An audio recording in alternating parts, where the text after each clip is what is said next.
오늘 정말 중요한 얘기를 좀 해보려고 합니다.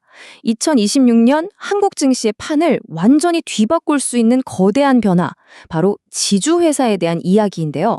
오랫동안 시장에서 찬밥 신세였던 이 섹터에 왜 지금 정책이라는 아주 강력한 바람이 불어오고 있는지 오늘 그 핵심만 빠르고 정확하게 짚어드리겠습니다. 그럼 바로 시작하죠. 네, 바로 이 질문입니다. 이게 오늘 우리가 풀어야 할 가장 큰 숙제죠. 한국 증시의 고질병, 이른바 코리아 디스카운트의 원흉으로까지 지목받던 지주사들이 왜 2026년 최고의 투자 기회로 탈바꿈하고 있을까요? 그 비밀의 문을 지금부터 같이 열어보겠습니다. 이 차트 한번 보시죠. 데이터가 모든 걸 말해주고 있습니다. 지난 1년 동안 코스피가 마이너스 1.2%로 지지부진할 때 지주회사 섹터는 무려 13.7%라는 엄청난 수익률을 보여줬습니다. 이건 그냥 기술적 반등이 아니에요. 제 20년 실전 경험으로 볼 때 이런 식의 극명한 데이터 차이는 시장의 패러다임 자체가 바뀌고 있다는 아주 강력한 신호입니다. 뭔가 거대한 흐름이 이미 시작됐다는 거죠. 그래서 오늘은요, 이 거대한 변화의 본질을 파헤치기 위해서 딱 이 순서대로 갈 겁니다. 먼저 지주회사가 대체 뭔지 기본 개념부터 잡고요. 그리고 이 변화를 이끄는 핵심 정책, 열쇠 3가지를 낱낱이 분석할 겁니다. 그런 다음엔 가장 수혜를 많이 볼 기업들을 콕 집어보고 마지막으로 이걸 실제 내 포트폴리오에 어떻게 녹여낼지 구체적인 실행 계획까지 전부 알려드리겠습니다. 자, 이 엄청난 기회를 제대로 잡으려면 우리가 투자할 대상, 즉 지주회사가 정확히 뭔지부터 알아야겠죠? 기본기부터 탄탄하게 다지고 가겠습니다. 아주 간단하게 말해서요. 지주회사는 직접 공장을 돌리거나 물건을 파는 회사가 아닙니다. 그보다는 다른 회사, 그러니까 자회사들의 지분을 들고 관리하는 그룹 전체의 컨트롤 타워라고 생각하시면 돼요. 그룹의 큰 그림을 그리고 전략을 짜는 머리 역할을 하는 거죠. 그런데 이 지주회사도 크게 두 종류가 있어요. LG나 CJ처럼 오로지 자회사들한테서 받는 배당금이나 브랜드 사용료로 맨 먹고 사는 순수 지주회사가 있고요. SK나 두산처럼 자체적으로 IT 서비스나 건설 같은 사업을 하면서 동시에 자회사도 거느리는 사업 지주회사가 있습니다. 이 둘의 차이를 아는 게 왜 중요하냐면 나중에 우리가 어떤 종목을 고를지 결정하는 핵심 키가 되거든요. 그럼 순수 지주회사는 대체 돈을 어디서 벌까요? 이 그래프를 보시면 바로 답이 나옵니다. 수입의 절반 이상, 51.5%가 자회사들이 벌어서 보내주는 배당금이고요. 그리고 그룹 이름을 쓰게 해주는 대가로 받는 브랜드 로열티가 30%예요. 결국 뭐냐? 지주회사는 자식 농사 잘 지어서 받는 용돈으로 먹고 사는 구조인 셈이죠. 그만큼 자회사들의 실적이 아주 중요합니다. 자, 지금부터가 오늘 이야기의 진짜 심장부입니다. 최근 지주사들의 이 엄청난 상승세는 그냥 시장 분위기가 좋아서가 절대 아닙니다. 정부가 아예 칼을 빼들고 게임의 룰 자체를 바꾸고 있기 때문이에요. 바로 이 3가지 정책이 수십 년 동안 굳게 닫혀있던 가치의 상자를 여는 마스터키입니다. 보세요. 이게 그냥 뜬구름 잡는 얘기가 아니라 이렇게 구체적인 시간표가 나와 있습니다.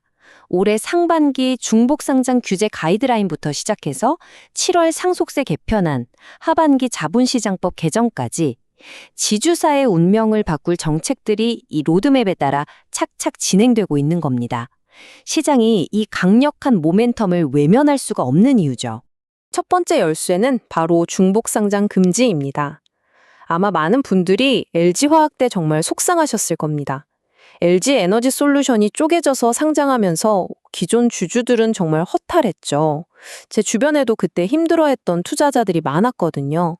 이렇게 알짜 사업부를 쏙 빼서 따로 상장시켜버리는 기존 주주들 뒤통수 치는 관행이 드디어 막히는 겁니다.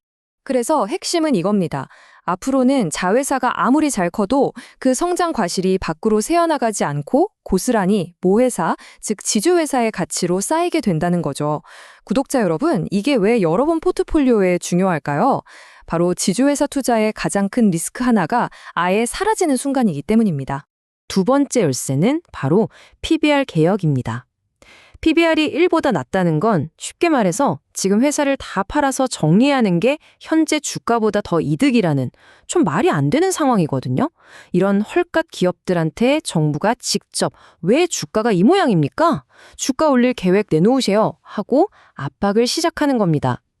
그리고 한국의 대표적인 저PBR 섹터가 바로 이 지주회사들이죠. 자, 그리고 마지막 세 번째 열쇠. 이게 어쩌면 가장 화끈한데요. 바로 상속세 개편입니다. 솔직히 말해서 지금까지 일부 대주주들은 상속세를 한 푼이라도 덜 내려고 일부러 회사 주가를 누르는 경향이 있었어요. 주가가 낮아야 세금이 줄어드니까요. 하지만 이제 그 꼼수가 통하지 않게 됩니다.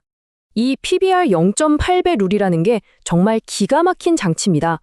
앞으로는 주가가 아무리 싸도 PBR이 0.8배 밑으로 내려가면 그 싼 가격이 아니라 장부상 가치를 기준으로 세금을 때리겠다는 거예요.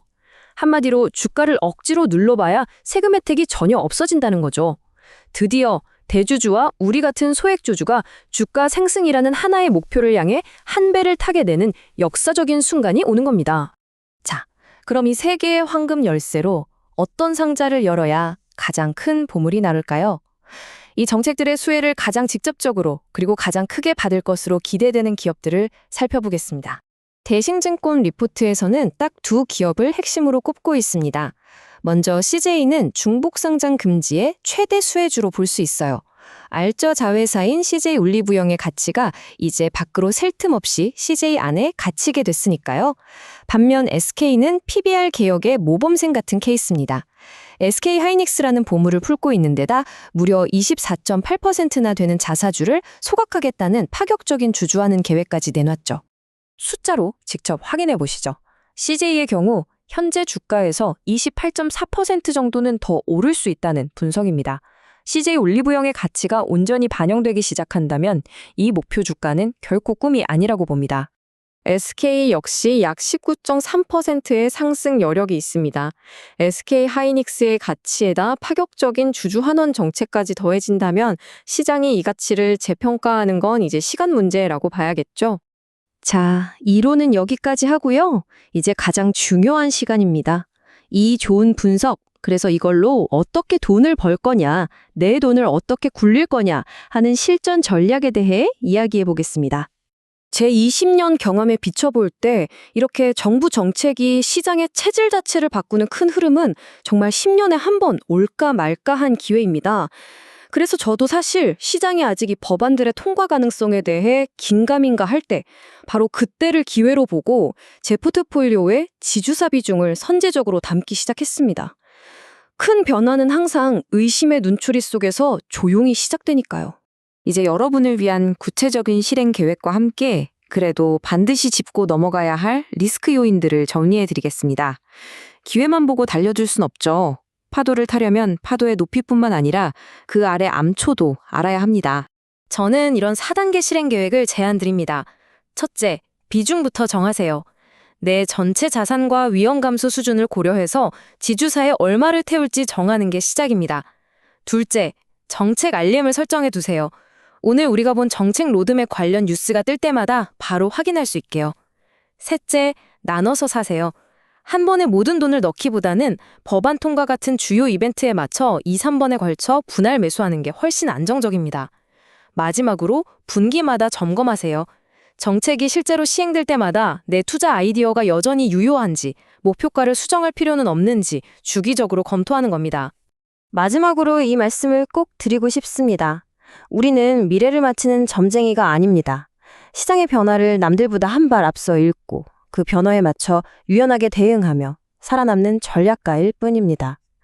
2026년 지주의 사회를 둘러싼 이 거대한 변화의 파도 속에서 현명하게 대응하여 생존하고 또 성공하는 투자자가 되시기를 진심으로 바랍니다. 저는 이번 기회에 대해 매수 관점을 유지하겠습니다.